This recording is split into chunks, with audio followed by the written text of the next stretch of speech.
The wind howled over the cliffs of Velgard, like the voice of a wounded god. Snow swept through the charred remains of Lord Merrick's castle, spiraling around crumbled battlements, broken gates, and corpses frozen mid-flee on the highest turret. A banner once proud now hung in tatters, its sigil scorched and unreadable, except to one boy who knew every thread of it. Miras watched from the back of a soldier's horse, his wrists bound with iron and blood. He was only 10, and yet his eyes were dry. The Eastern Empire's general had expected tears, perhaps screaming, but the boy sat still as death, his stare locked on the pale figure impaled at the castle gate, his father, the last free lord of Velgardi. The soldiers had mocked Merrick before driving the stake through his back, raising him high like a standard. They had laughed, betting how long he'd twitch. But Miras didn't hear laughter. All he remembered was his father's final command, whispered before the ropes dragged him away. Watch everything. Remember everyone, he did. The Eastern Empire spared the boy not from mercy, but from calculation. A hostage prince was leverage a leash around the neck of any surviving rebels. Miras was taken east across the mountain passes, through lands where the people bowed too low and the air smelled of incense and decay. At the imperial court, he was paraded like a curiosity, a wolf cub of the frontier, as the noble children called him. But Miras wasn't interested in their games. While others studied court etiquette, he memorized maps. While they danced, he listened to guards gossiping about military campaigns. When a stable boy was flogged to death for stealing dried figs, Miras watched how the punishment was staged in front of every servant in the palace. Lesson: cruelty is only useful when it teaches something. His tutors were poets, philosophers, and priests. But his real education came from the shadows, the jailers, the interrogators. The eunuchs who moved through the palace like smoke, they whispered truths that no scholar dared record. He learned that fear was more consistent than loyalty, that trust was a coin best kept unspent, and most importantly, that memory is sharper than any blade. Years passed. His name was forgotten beyond the empire's edges, lost beneath the weight, of treaties and puppet lords. Velgardi remained fractured, governed by warlords who wore noble titles like masks. No one expected the boy to return until he did at 17. Miras slipped away from the palace with a pouch of stolen gold, 2 forged letters of authority, and a blade carved with his family's crest. He crossed the mountains alone, through snow that came up to his chest, through forests that whispered his father's name. He found Velgardi not just broken, but rotting, its people's scavenged ruins. Bandits ruled roads. The castle where his ancestors had stood for 200 years was now home to a drunkard. Calling himself Lord Protector, Miras smiled. He entered the ruined castle, not with an army, but with a story. He told the drunkard lord of a rebel host gathering in the east, of a false prince claiming Merrick's legacy. The man listened, half mad and wholly afraid. That night, Miras slit his throat while he slept. By morning, the castle guard swore allegiance to the true heir of Velgardi, not out of love, but from something colder, something sharper. A new rumor had begun to spread among them. The boy, who returned, had eyes that didn't blink, spoke softly, and smiled rarely. And when he ordered the old lord's corpse to be impaled at the same gate his father had died, no one asked why. Only one servant, an old cook with shaking hands, dared whisper, "The boy has returned, but not as a son." The boy beneath the banner was gone. What remained was a shadow wearing his face. What cuts deeper than steel is a blade forged from trust. The wind howled through the stone corridors of Castle Ardalian, a citadel carved into the rugged cliffs of Wallachia. Inside its cold walls, the young Prince Vlad, now barely 17, trained under the watchful eye of the Janissary commander appointed by the Ottoman court. His swordsmanship had become a symphony of precision, but his mind was where the real battle brewed. For 4 years, he had lived among the Ottomans, first as a political hostage, then as a guest groomed for loyalty. But Vlad was no obedient ward. Each lesson in diplomacy, in strategy, in court mannerisms. He absorbed not to serve them, but to one day destroy them. What he didn't expect was betrayal from his own blood. A message arrived, sealed in wax bearing the crest of House Draculefti. It was from his younger brother Radu. Its tone was warm, even affectionate. Radu wrote of the Sultan's generosity, of how life in the Ottoman court had opened his eyes, of how peace could only be achieved through compromise. Vlad read the letter thrice, then burned it in the brazier beside his cot. He remembered the boy Radutamid, always hiding behind Vlad's shoulder during childhood games. But now he was different.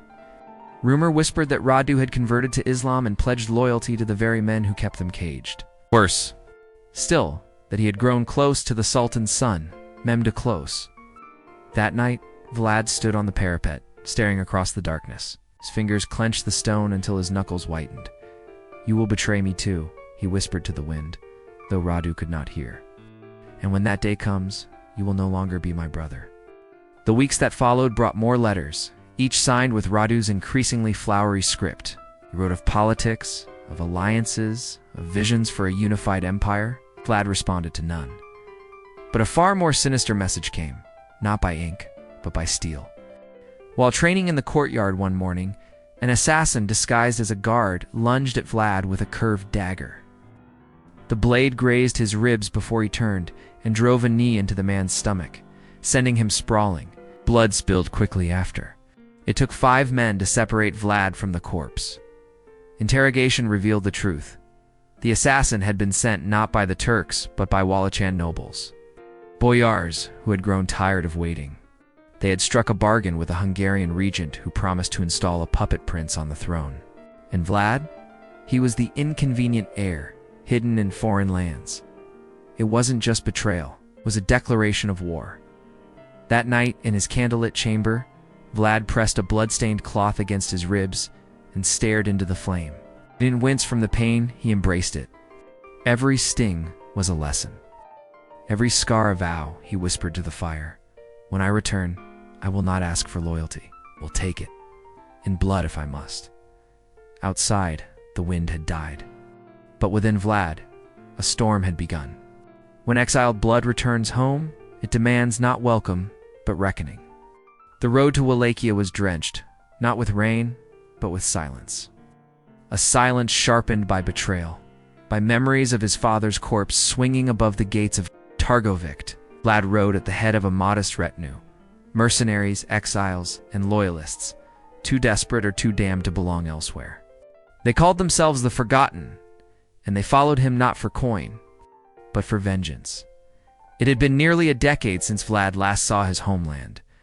The fields, once green with harvest, now bore scars of foreign boots and domestic greed.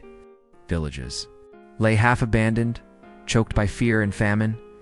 The people had learned to whisper their pain until even whispering was dangerous. Word spread like wildfire. Dracula has returned. The impaled son of the dragon walks again. But he did not ride straight for the capital. No, Vlad took his time. He visited burned villages, wept with mothers who had lost sons, and broke bread with thieves hiding in forests. He listened truly, listened to their hatred of the Bojars of foreign kings, a betrayal wrapped in silk. And then he made them a promise. "I will not be your prince. I will be your blade." When Vlad reached the outer town of Kurdia de Arjek, the first of the Bojars dared confront him. They came cloaked in arrogance, their horses draped in gold. "You have no right to wear the crest of House Draculefti," one spat. "We govern now. Go back to your Ottoman masters." Vlad dismounted slowly. No words, no threats.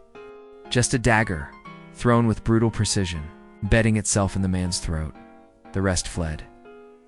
That night, as his men feasted in the hall of a reclaimed fortress, Vlad stood before them not with a crown but with a torch. He held it high. "You came to serve a prince," he declared, voice echoing against the stone. "But Wallachia does not need a prince. It needs a scourge. I will burn the rot from this land. I will impale treachery upon its own spine." Cheers erupted, not of joy, but of rage. The Forgotten had found their purpose. One by one, nearby towns surrendered without a fight. Vlad's reputation outpaced his march. To the nobles, he became a nightmare. To the people, a necessary evil. A prince not of mercy, but of justice soaked in fire, but power never walks alone. Soon, envoys from Hungary arrived offering alliance, but watching with careful eyes. Even the Ottomans sent word, curious whether the once hostage boy had become their greatest mistake. Vlad received them. Politely, he smiled, poured wine, listened, and sent them home with warnings, written not on parchment, but etched into the flesh of traitors who lined the roads on pikes. Wallachia was his again. But it was only the beginning, for those who thought they could break. Him had forgotten one truth. You can bury a prince, but you cannot kill the blood of a dragon. Justice, when delayed too long, is best served on a silver platter next to the heads of liars. Spring came to Wallachia not with blossoms, but with blood. The snow melted to reveal more than soil mass graves, stolen tombs and bones. Stripped of names, the Bojars, once the architects of this silent decay, still sat in their stone halls, sipping imported wine as if the country hadn't begun to rot from beneath them. Vlad had seen enough. He sent out invitations over 100, of them delivered by black-cloaked riders. Each message bore only his seal, a dragon coiled in thorns. The text was sparse. Come to Targovict. The prince wishes to celebrate Easter. Your loyalty will be rewarded. It came, of course. How could they not? Some hoped to bribe their way into favor. Others simply wished to survive. A few fools or ghosts of ambition believed they could outwit him. The great hall of Targovict was dressed in crimson and gold. The long tables gleamed with roasted meat, candied fruits, goblets of honeyed wine. Harps played from the balconies. The Bojars arrived in silk and suspicion. Vlad greeted each with the warmth of a host, the smile of a brother. Welcome, he said, again and again, as they bowed and kissed his ring. Let us remember the old times. Dinner began. Toasts were raised. Old stories were shared. Vlad laughed, often louder than anyone. But behind that laughter was a ledger, a memory sharp as the dagger. Beneath his robe, for he had not forgotten which Bojar had chained his father, nor which one spat on his brother's corpse. He remembered those who knelt to foreign thrones, who traded loyalty for comfort. When the final course was served, a roasted swan with eyes replaced by rubies, Vlad stood. I thank you, he said, voice calm, for coming, for pretending, for believing I am still the boy you once betrayed. Silence fell. He clapped twice. Doors slammed shut. Guards entered, not soldiers, but his forgotten.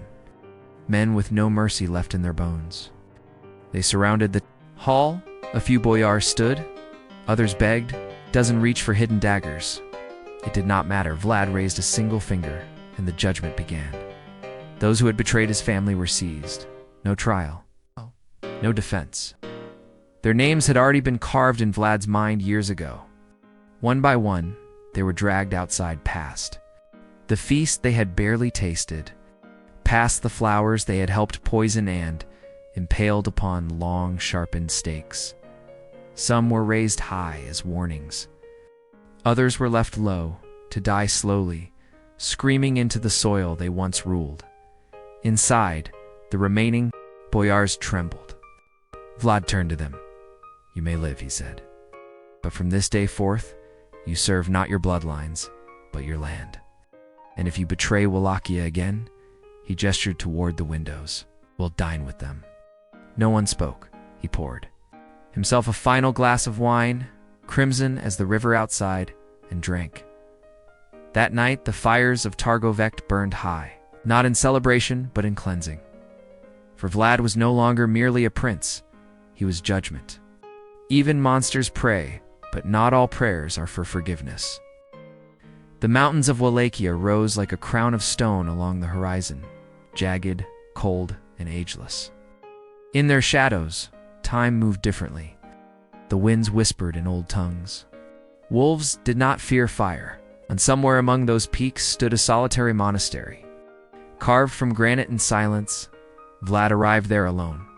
He wore no crown, no sword, just a cloak lined in wolf fur and boots muddied by the frozen trails. His horse had died 3 valleys ago. He had buried it with his bare hands. The monks greeted him not with reverence, but wariness. They recognized him, of course. Every child in Wallachia knew the name Vlad the Impaler, the dragon's son, the man who had turned forests into graveyards of his enemies. But here, atop the Carpathians, even monsters were judged by other rules. The abbot, an old man named Nikolai, met Vlad at the gate. "We are not a palace. Your Grace," he said, voice thin as parchment. "There is no throne here. I seek no throne," Vlad replied. "Only answers." Nikolai studied him for a long moment, then stepped aside. Inside, the monastery was bare. No gold, no painted saints. Just stone, fire, and the scent of candle wax and boiled roots. Vlad slept on straw, ate with the others, and spoke little. For 3 days, he fasted. On the 4th, he entered the scriptorium, a narrow chamber lined with books copied by hand over centuries.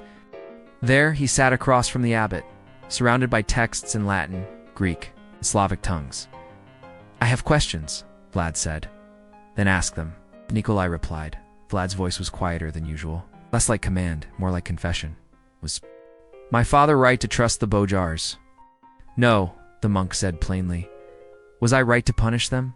"You were just," Nikolai answered. "But justice is not the same as mercy." Vlad looked away. "Mercy is what let them murder my brother. And vengeance," Nikolai said, "may lead you to murder something greater, your own soul." A long silence followed. Only the crackle of fire answered. Then Vlad spoke again. "What does God do with men like me?" Nikolai didn't blink. "He listens. But he doesn't always forgive." The air in the scriptorium thickened. Vlad closed his eyes. For the first time in years, the images returned. His brother Radu's face before the execution, pale and young. His father's chained hands, the Bojars' laughter, the Ottoman sneers. The sound of wood splitting as bodies writhed upon stakes. And beneath it, Ola, this part of himself that still screamed. "I killed to protect my land," Vlad said, "to restore what was stolen. But who protects you from what you've become?" Nikolai asked. No answer came. That night, Vlad stood alone on the edge of the cliff behind the monastery. The wind howled like the dead. Below, the valley stretched out like a broken promise. He lit a small fire and took a worn crucifix from his coat. It had belonged to his mother, long buried. He whispered a prayer, not for peace, not for redemption, but for clarity, and then without. Another word, he buried the crucifix beneath a cairn of stones, not to abandon his past, but to bury the part of himself that still needed forgiveness. At dawn, he left the monastery, not as a prince seeking approval, but as a man who had made peace with his own darkness and chosen to wield it with purpose. The winter that blanketed Wallachia in silence also blanketed its ruler in solitude. Vlad sat on the wooden throne within the fortress of Ponari, not in celebration, but in quiet observation. Snow drifted against the arrow-slit windows. Outside, the land was gripped by both frost and fear. For months, there had been no Ottoman banners spotted along the Danube, and yet Vlad could not dismiss the uneasy stillness. He had impaled too many envoys, humiliated too many commanders, defied too many sultans. Peace did not suit a man who had bled for vengeance. His court remained tense. Servants walked softly. Guards stared too long. Even his Bojars, once cowed by his wrath, now whispered behind their cups of wine. Vlad had become not just a ruler, but a myth in the making, and myths inspire both awe and dread. He could smell the fear even in his own chambers. Power, he had learned, isolated as much as it protected. One afternoon, a rider from Transylvania arrived, soaked in snow, bearing a letter with the seal of Matthias Corvinus. Vlad slit the wax with a knife, eyes scanning quickly. The king of Hungary offered an alliance against the Ottomans, but with conditions. There were whispers in the west that Vlad had become too cruel, too unstable. Corvinus needed reassurances. "Meet me in Brasov," the letter ended. and prove to Christendom that you are not the madman they claim you to be." Vlad laughed bitterly. Madman. He had sacrificed everything to stop the Muslim tide from devouring the Balkans. He had slaughtered invaders while others prayed for diplomacy. And now the very men who once praised his iron spine questioned whether he had gone too far? Still, if Hungary turned against him, he would be surrounded, his borders exposed, his enemies emboldened. He could not afford isolation. Days later, he rode north with a small retinue, cloaked against the mountain wind. As he approached Brasov, he noticed the absence of Hungarian banners on the ramparts. Instead, imperial guards stood with drawn swords. Something felt wrong. At the city gate, he was told Corvinus was not there, but waiting in a nearby monastery. Against the counsel of his advisors, Vlad rode on alone. The snow thickened, branches hung heavy with frost, and the silence pressed in like a tomb. When he reached the monastery, no bell rang. No monk greeted him. The doors creaked open as if on their own. Inside, he was met by armored men not clergy-bearing. "The sigil of Hungary, Vlad Tepes," one said with a strange calm. "You are under arrest by decree of King Matthias Corvinus for crimes against Christian law and morality." Vlad did not draw his sword. He simply stared. He knew this was not justice. This was politics. He had become too dangerous, too independent. And now, with no Ottoman at the gates, his brutality was no longer useful. It was inconvenient. He allowed himself to be shackled without protest. The iron cuffs closed like a whisper of betrayal. They led him through the snow-covered woods, and not once did he speak. His silence unnerved the guards more than any threat could have. Behind him, the mountains loomed, cold and ancient. Below, the rivers he had once defended flowed quietly toward the sea. And somewhere in the distance, the Impaled stood like frozen. Warnings. A forest of grim devotion to a man whose legend had outgrown his crown. The cell was colder than the mountains he once called home. Beneath the stone walls of Visegrad Castle, Vlad Tepes sat alone. Wrapped in the scratchy folds of a borrowed cloak, the iron cuffs now rusting around his wrists. The silence here was not the silence of the forest or the fortress, but of confinement of history, forgetting you one breath at a time. They fed him twice a day, stale bread, thin soup, and occasionally dried fruit when a guard took pity. Vlad did not complain. He kept his eyes on the moss-covered walls and the tiny slit of light that changed with the sun's rise and fall. Time passed slowly here, like dripping water in a sealed tomb. At first, he was interrogated. Priests and emissaries questioned him about the impalements, the raids, the missing Ottomans and Saxons, the abandoned villages that reeked of blood and crows. "Do you not regret your cruelty?" one asked, unable to meet his eyes. Cruelty?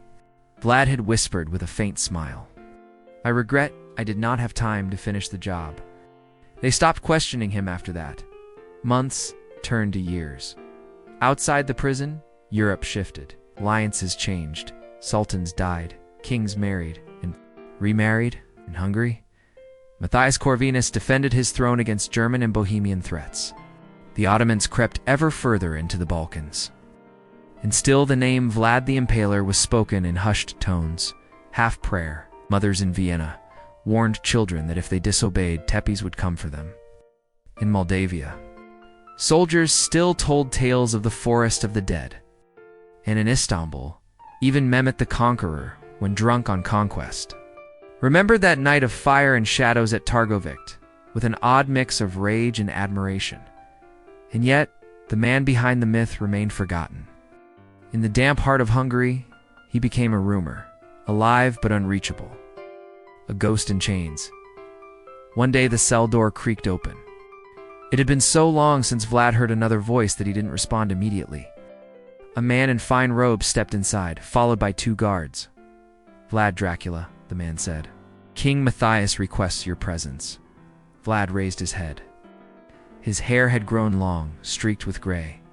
His beard was tangled, and his body thinner than before. But his eyes were still the same, sharp, hungry, and utterly unbroken. They brought him above ground for the first time in over a decade. The sun struck him like a slap, blinked, then laughed softly as if amused by his own resilience. The castle courtyard was empty except for a carriage flanked by royal guards. He entered it wordlessly, the velvet cushions foreign against his skin. At Buda Castle, he was given clean clothes and a bath. Servants trimmed his beard, cut his hair, and fed him a feast fit for a noble. But Vlad ate little, drinking more of the dark wine than the roast meat. Finally, Matthias entered, wearing the crown Vlad had once seen as a young ally. "I need a warlord," the king said, with no pleasantries. "Someone who knows the land, who understands the Ottomans, who has nothing left to lose?" Vlad smiled. "You want the devil back?" "No, I want the man who made the devil bleed." The silence that followed was not of fear, but of mutual understanding. Power was never truly forgotten, and neither was vengeance. So they struck a deal. Vlad would return to Wallachia, this time under Hungarian support, to reclaim the throne. From his enemies, both foreign and domestic, the chains were gone, but something darker remained wrapped around his soul. As he rode south again, through the same mountain passes where he once ambushed armies and burned forests, Vlad felt no joy. He was no longer a prince. He was a weapon, unsheathed once more. He would not be caged again. Years passed. Decades crumbled into centuries. The forests that once echoed with screams of agony grew silent, hiding their gruesome past beneath roots and moss. In the heart of Wallachia, whispers of Vlad the Impaler faded into myths told to frighten children or stoke patriotism in dark times. Yet the man, the myth, the monster had left behind more than rotting wood and sunken battlements, had carved himself into the memory of the land. Some claimed he had risen from the dead, a revenant stalking the hills on moonless nights. Others insisted he had gone to hell, where even demons feared his command.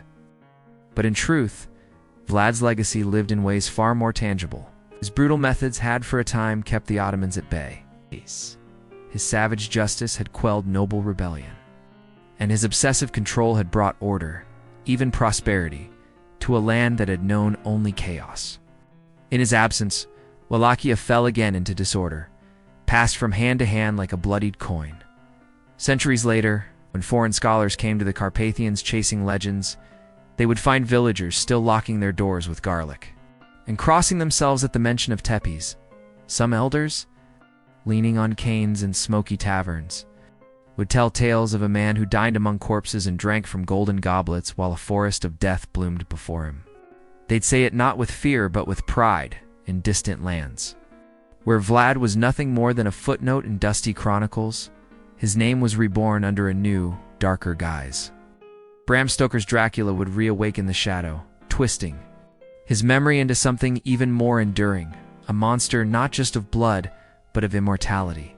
The real Vlad, complex and tormented, was swallowed whole by the myth, but perhaps Vlad himself would have approved. He had lived not to be loved, nor even understood, but to be remembered.